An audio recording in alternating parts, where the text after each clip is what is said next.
Et Marc-André, vous avez suivi cette affaire aujourd'hui. Qu'est-ce qui s'est passé en cours? Parce que c'est toute une tournure quand même. Tout à fait. Donc, le vice-amiral Mark Norman est arrivé à la Cour d'Ottawa ce matin confiant. Il s'est dit qu'il se sentait bien, que c'était une belle journée. Et peu de temps après, dans la salle d'audience, la procureure générale en chef, Barbara Mercier, a annoncé justement qu'elle suspendait la procédure qui avait été intentée contre le vice-amiral. Elle a indiqué qu'il n'y avait simplement plus de probabilité raisonnable d'une condamnation.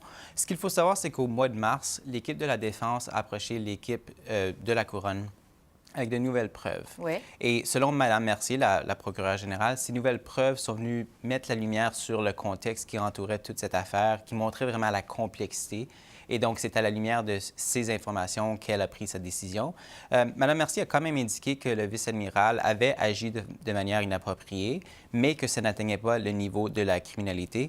Elle a aussi insisté sur le fait qu'à nul moment est-ce qu'il y a eu une ingérence de l'extérieur dans les décisions prises par le service des poursuites pénales, tant au niveau de la décision d'intenter la poursuite et la décision aujourd'hui de la suspendre? Bon, vous avez parlé de nouvelles preuves. Qu'est-ce qu'on sait justement de ces nouvelles preuves-là? En fait, très peu.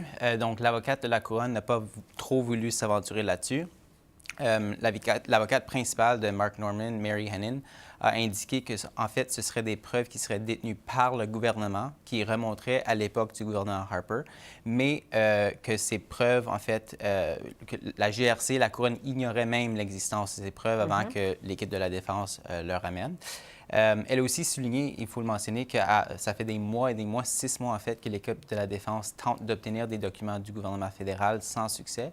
L'avocate Mary Henin a pointé du doigt le cabinet du premier ministre, le bureau du conseil privé et le ministère de la Défense. Bon, le vice-amiral Norman a réagi. Qu'est-ce qu'il avait à dire? Bien évidemment, il est soulagé, il faut l'imaginer, mais il a quand même dit qu'il est déçu que ça a pris tant de temps pour arriver à la décision d'aujourd'hui. Il a ajouté, et je vais le citer, qu'il a une histoire importante à raconter que les Canadiens vont vouloir et doivent entendre. Il a aussi réitéré que, selon lui, il n'y a rien du tout à se reprocher dans toute cette affaire. Donc là-dessus, je vous invite à écouter justement les propos du vice-amiral Mark Norman. On l'écoute. Le système de procurement de la Défense est très compliqué.